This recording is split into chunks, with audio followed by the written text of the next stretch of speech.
So today we're going to talk about these motors.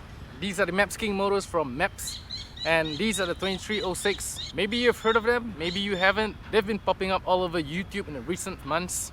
We're going to take them out for a test run and see how they fare. Hope you enjoy the video.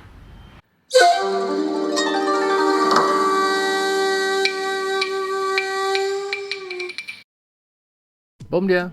So today we're going to look at these mepsking space motors 2306 from MEPS, and they were sent to me and I was told to do a review about them and a build video.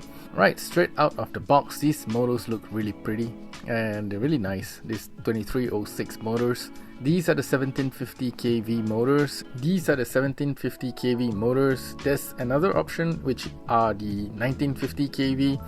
I specifically chose this one. The motor looks well built and it's really solid. These are said to be lightweight motors and a unibell design motor. The motor bell is made from aluminum and the motor shaft is said to be made from some titanium alloy. It seems pretty well made. The motor itself feels really solid. Now I just noticed that underneath the box there's this card and the card says MEPS, and I realized that it is actually a QC card, and so with each and every motor that's gone through QC, they actually put this card down into the box. I think it's an additional effort that really gives you an assurance. So these motors were said to be lightweight, so let's put it on the scale and take a look. The weight of the motors is 31.53 gram. That's slightly lighter than most motors that I've seen, which weighs approximately around 34 to 35 grams.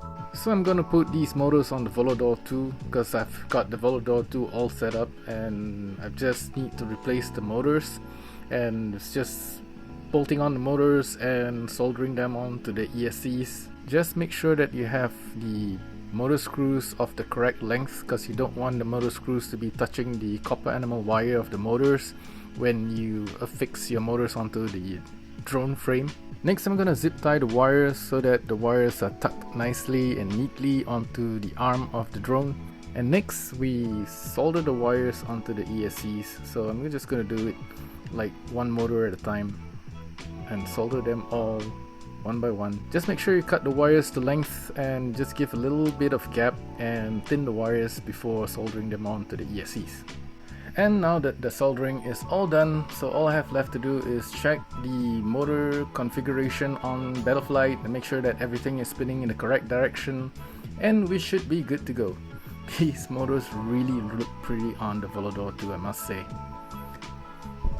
Well, now that we're done, it's time to head to the field. So these motors were sent to me by MEPS. I was just told to do a review video about them and an assembly video and just tell everyone what I think about them. So that's about it.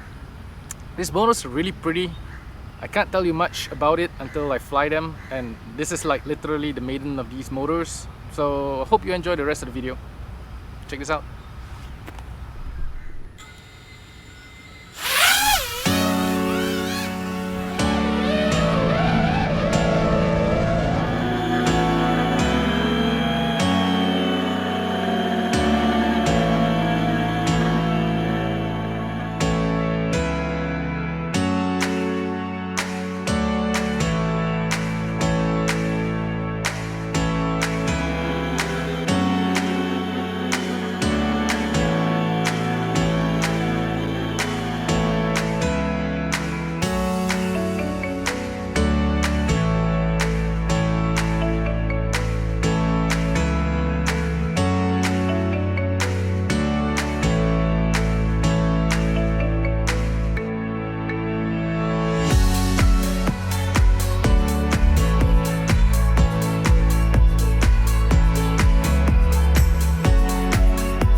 smashed the GoPro, man. Whew.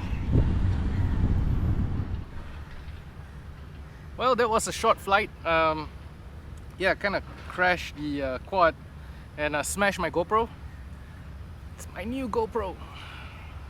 Well, I'm just happy that the GoPro came back in one piece. Well, kind of one piece. The cover is missing.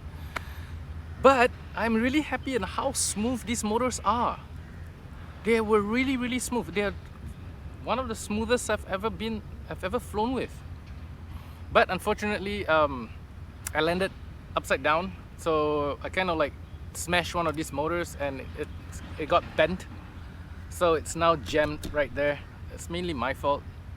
But otherwise, these motors are really nice and smooth. I was supposed to do a freestyle video or a cinematic video, especially for these motors, but it's a short video. I got a little excited. Yeah, I think I'm gonna get me more of these. Just look how bent that prop is, how broken that prop is. It's like the impact was so hard. It's totally jammed there. You can't even, oh, there we go. I could just twist this motor. There we go. Yep. But that motor is gone. Okay, I'm gonna get one to replace this. This is really nice. Okay. These motors are pretty good. They're really smooth. Really smooth. I'm not gonna tell you to buy them or not buy them. It's you make your own decisions. So I highly recommend them though, for what they're worth. That's it for today's video. Thank you all for watching and see you guys again soon. Ciao.